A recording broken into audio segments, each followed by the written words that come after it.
Thanks, Sonia, and welcome back to my art YouTube channel. Welcome to my very messy desk, which I thought was appropriate in some ways. I'm not clearing up for this video because the subject is going to be on mixed media art and sketchbooks, and I guess my approach to it. And I guess the reality for me in this terms of this subject is it's pretty messy. I get quite messy and I have everything out, but that's for me half the fun in it. Also, I do just want to say I can hear the boiler in the background, so that's the noise in the background, but otherwise I'm never going to get on and make this video, so hope you can bear with it. And yeah, so basically I wanted to make this, I wanted to approach this topic because it's actually something I don't think I've really done a lot of in the past. It's probably, I've sort of gradually increased the mixed media content of my art over the last couple of years. And in particular now, I feel I'm sort of, I nearly did the video on play, but I feel like it is an essential component of me playing more with art.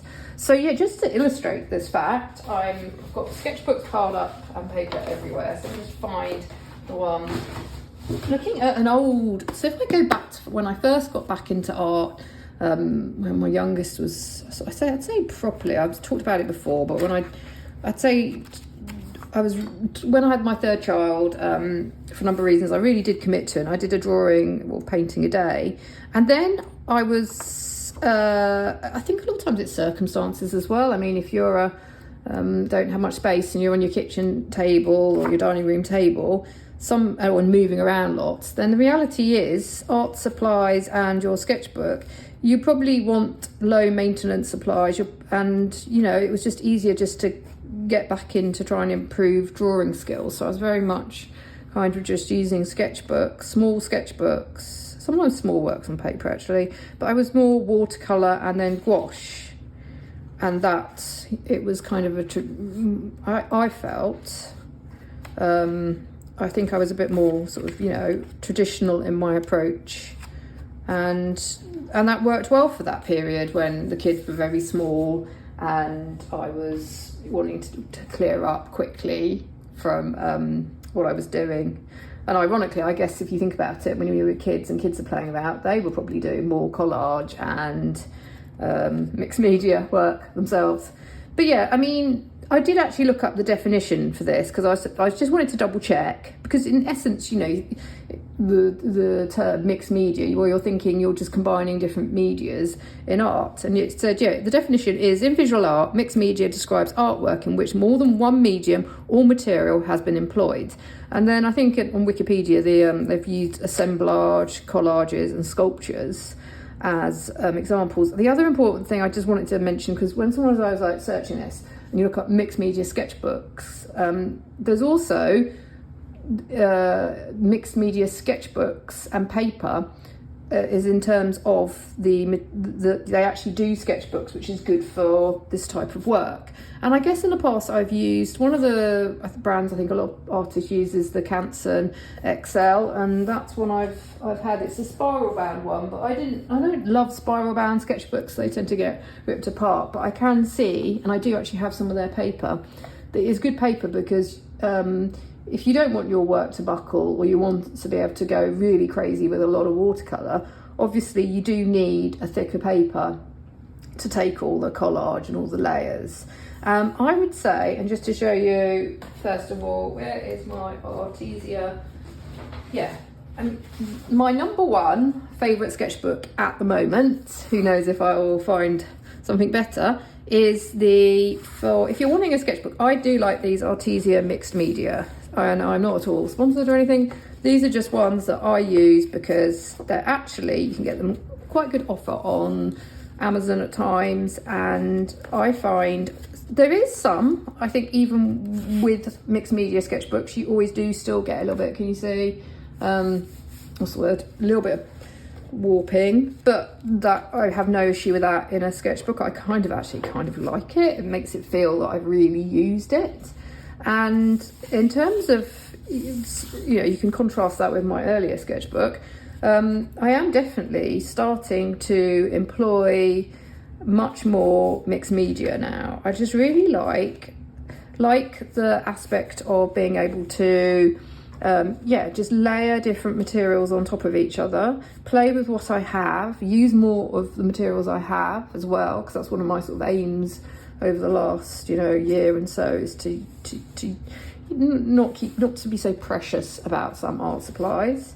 And I just love all the sort of different contrasts, which I'll come on to. Where was the page in particular? Yeah, I think collage, I think I really got into it when I started to use more. For example, here, this page here, it's not in shot, but it started off with this, using the collage, and then could I cover up the collage and keep going on top with the different materials? So yeah, so this is my favourite.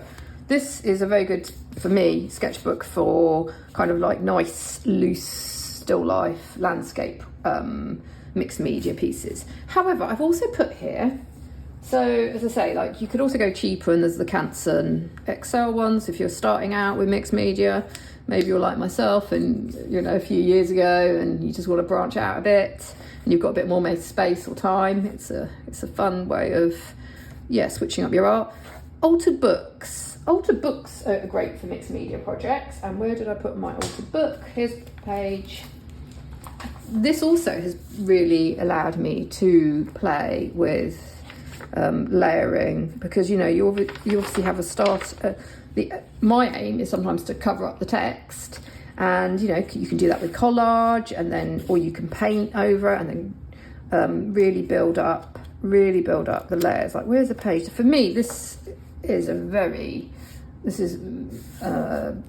really exploring mixed media, because there's layers and layers here, and I like how you've got that sort of torn, posters get torn, that torn paper feel.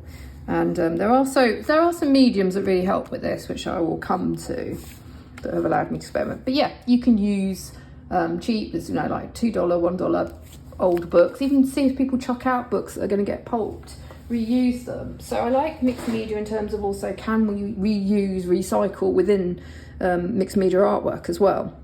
So I put altered books, and then I've put any. I think sometimes, depending on what genre you're focusing on and what the aim is with your art, if you're just going to have fun, like any sketchbook can be used. So this is I've shown this lots, but this paper is not. This is quite cheap. I'm sure this paper is not acid free, but it's quite cheap. You could use a notebook even, but if you stick on collage, you could do your painting. If you're getting really into watercolor, like get the watercolor on some watercolor paper. Like, I'm trying to find a page like this is. So this is from a Canson mixed media sketchbook, and then I sort of was doodling on it, and then I've just stuck this in.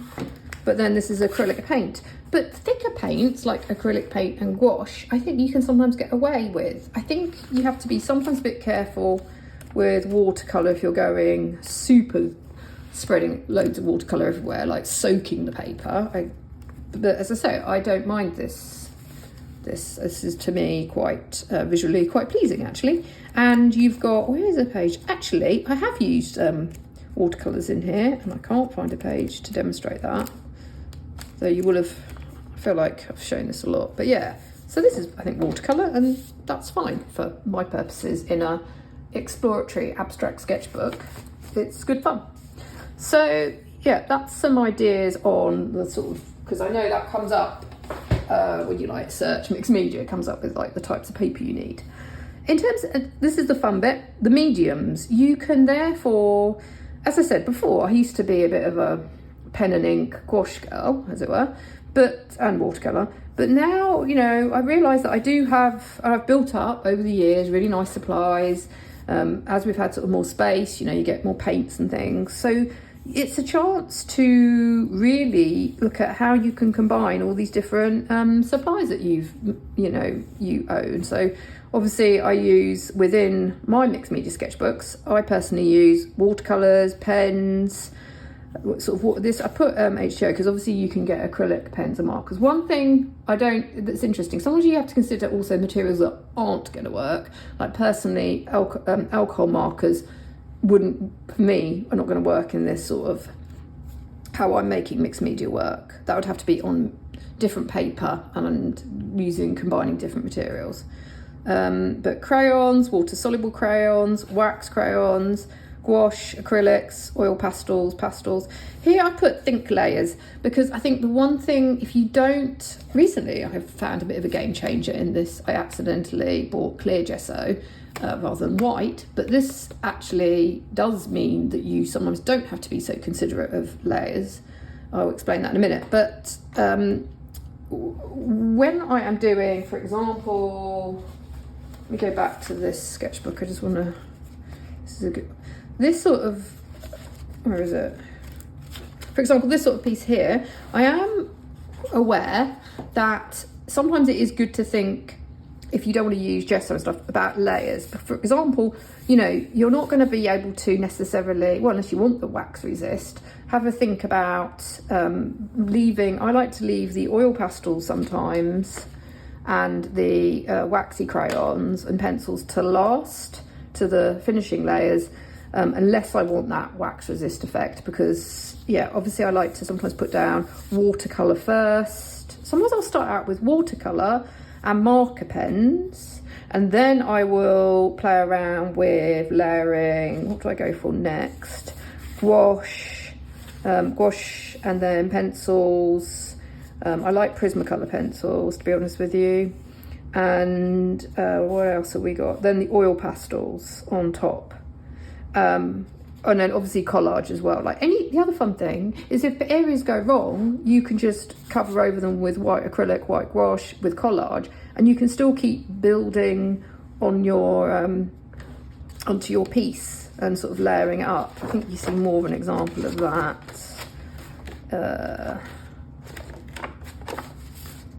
Well, in that collage bit. But yeah, these I consider these sort of like mixed media landscapes. Yeah, I just came really lightly in here with watercolor, and then I have really experimented with there's some wax resist going on. Just because grabbing what I've got, it's quite fun to just grab different materials and have a go.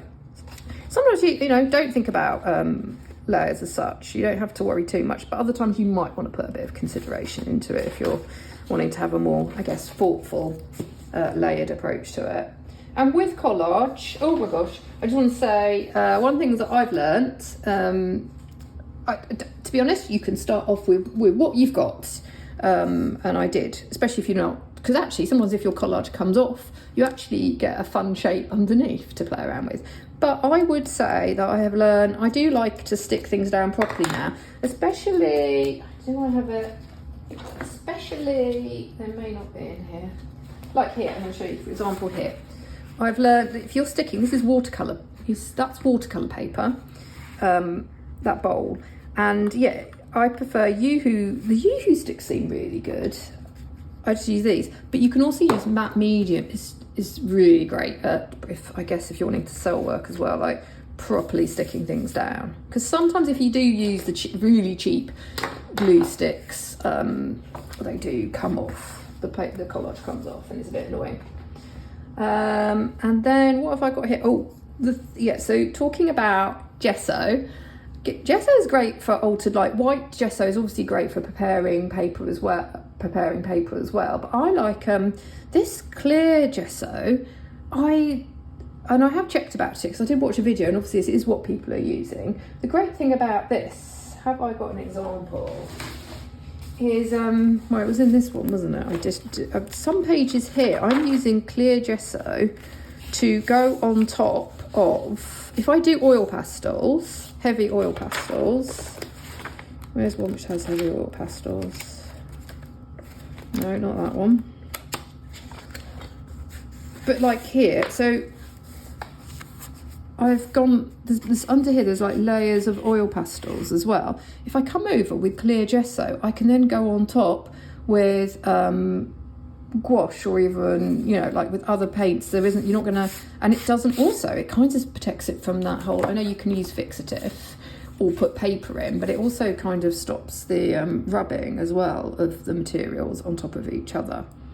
So this is actually proven to be, though it was an accident, a rather good find. So yeah, I'm so enjoying being able to, even if I thought I had finished with my layer of oil pastel, put some gesso on, paint on top, like just keep layering and layering, and that's allowing me to do that. And then if you're impatient, I just like to leave it outside to dry, to be honest with you, and then I can get back to it. So the other fun thing for me has been using up the challenge. A challenge, like sometimes I think this is a sort of a video again for people who sometimes get frequently bored in their art or just want to switch things up. If you want to challenge yourself, like I've just been really recently, I'm not going to set myself say, no, I'm not allowed to buy anything new. That's not the case at all. I think if I said that to myself, I'd just probably go and impulsively, but but I am very conscious of not at the moment. I've got a lot of supplies and I want to try and use what I have, because I have become increasingly aware, like, I think, I used to be so precious, especially about expensive painting supplies, like good gouache and, even the sort of, this isn't a high quality acrylic, but like, my golden acrylics, I'd be like, oh, but I'm increasingly aware, like, painting supplies, art supplies sometimes do have a lifespan. Yes, some, I've seen people have got watercolours from ancient watercolours, but sometimes, with gouache, they can, in stay wet palettes, they can get mouldy. Things can get mouldy, not work as well. Markers can dry up. So I'd rather, I would rather I use what I have as much as possible. So it's like, and also it's fun to sort of challenge yourself. Have you got some old paint that's starting to dry? Use it in mixed media, because you're going to feel a bit happier to go a bit crazy with it. So I'm trying to like put out things that I want to, just and change up my supplies so I can just mix them all together a bit haphazardly, and that's been really fun. And the why for me, I guess, why have I really got into this? I like the layers that you get with mixed media art. Just to show you, I've increasingly become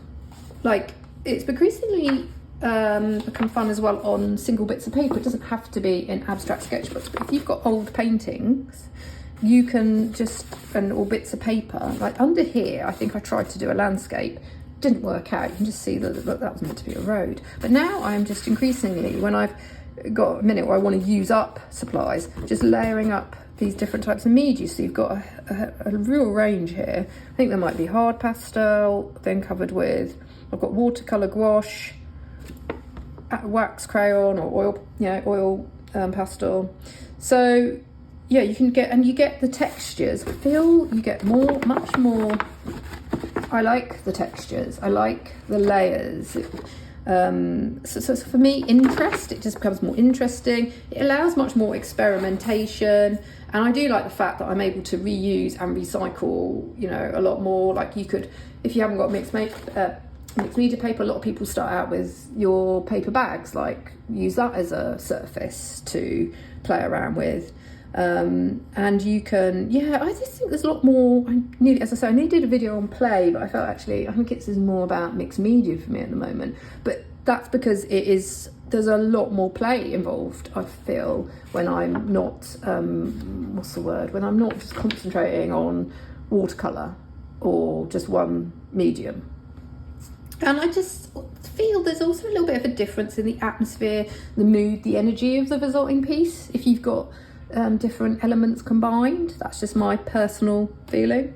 And then in the future, I've seen online a lot of people also go really full on in their art journals, and you've got some really interesting effects. Like people are really bold, mixing up printing, jelly printing, and then stenciling, and using bubble wrap, and even you could do potato print, like just really having fun with it. And textiles, I'm not a huge one for sewing, but you could even like sew into your journals.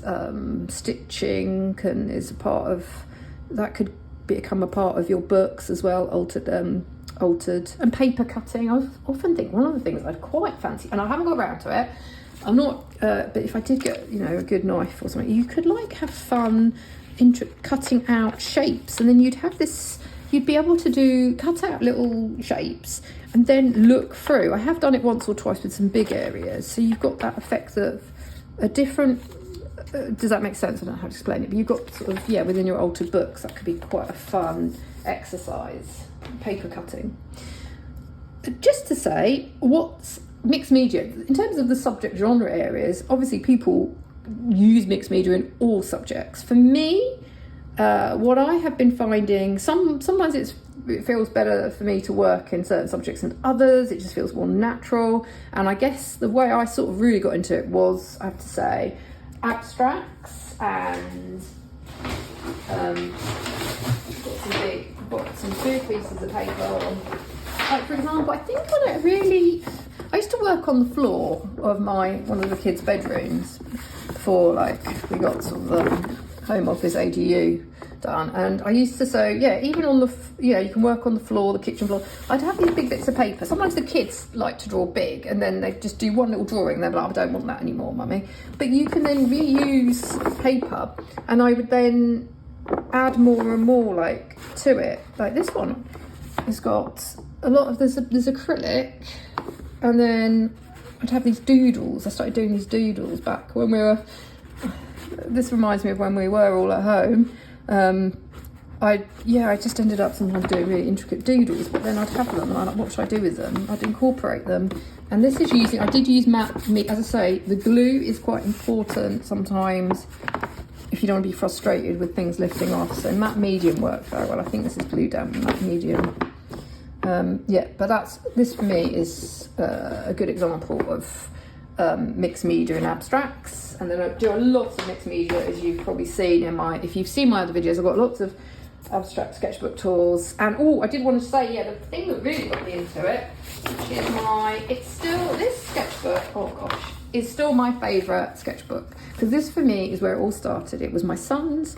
He chose a large sketchbook years ago, and then he didn't want it because he didn't like the paper, because the paper was from Tiger. It was like £4, and he was not a great fan of the paper, and I understood that. So I said, well, if you don't want it, I'll have it. And I didn't like the paper either, but I was like, maybe I'll try abstract art in it. And then because I didn't care, it sounds awful, but I didn't really care about this sketchbook, because it was like either that was going to be recycled or given away. It got to the point where I don't think I could even donate it because there was too many drawings. So I was like,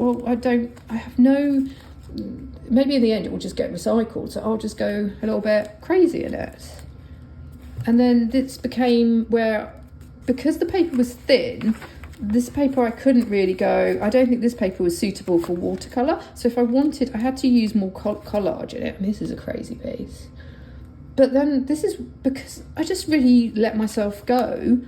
And this, I would say, really did help me get even more into abstract art and the possibilities of really sort of not worrying about rules or that anything could be covered up. Like, this is falling out. But yeah, I think here is an example of what I mean about you could cut sections in your sketchbook that you don't like to look through a page. And it's just quite fun, almost like some of those children's books, which are already pretty and they do that effect. Then landscapes, as I've just shown landscapes, still life. I did a lot of, again, I've just shown that. So, and you'll see, you can look back if you want more examples. I do use mixed media in still life, and I think that works well, especially with a bit of collage. You can, if your vase goes wrong, you can always like cut out another one or cover something up with a bowl. So it can sometimes get you out of problems, out of being frustrated with your work. And even I would say, for me, the subject I feel like I don't use it much in is probably figurative art, I think. But increasingly, I am. I think that's not fair. I do mixed media in some. For example, this is sort of more figurative art. I took a photo when I was drawing on the floor, and then I just loosely sketched it out in, what is this? I think this is acrylic ink. So with a brush, I was trying to draw with a brush. And then I went more sort of in detail, I guess, in depth onto my face. So that's like gouache. I'm not aiming here to get a great likeness. I think I was just trying to capture sort of a moment, me drawing on my kid's bedroom floor, really, because that's where I used to work big. And and I actually quite like how it turned out, I've got to be honest. I like the fact that because I didn't, some cheap paper, I've gone in here with I think this is watercolor, and then this might be hard. Is that a crayon of some sort of water-soluble crayon? So you've got sort of things I've I feel like that is not hugely mixed media as such, but there's an element of it, I think, within that figurative piece. And then in my, I know I've shown this really recently, but I do feel this is another sketchbook that can go, for me, mixed media, because I am trying to reuse this sketchbook and cover up old pieces. So I'm having to, I could like go over, under here are sort of very traditional pencil drawings, and then I'm coming over the top with sometimes you can use the clear gesso, but you can also cover it up with different inks, and then find ways of, like with the oil pastels really layering. But if I want to go more, if I want to go on top of that, I can layer some clear gesso on, and then maybe do some acrylic painting if I wanted to. Okay, so I think that is my little video, my contribution to YouTube on why I like mixed media art, and some, I don't know, ideas to get you started. Thank you for watching my videos, for commenting, anyone who's subscribed. I do appreciate it. And I'll hopefully be back with another video later in the week, which will be an artist vlog, I think. Well, no, I call them vlogs, but actually I might just do a review of what art I managed to make this week. Anyway, thank you, and I'll see you, and bye for now.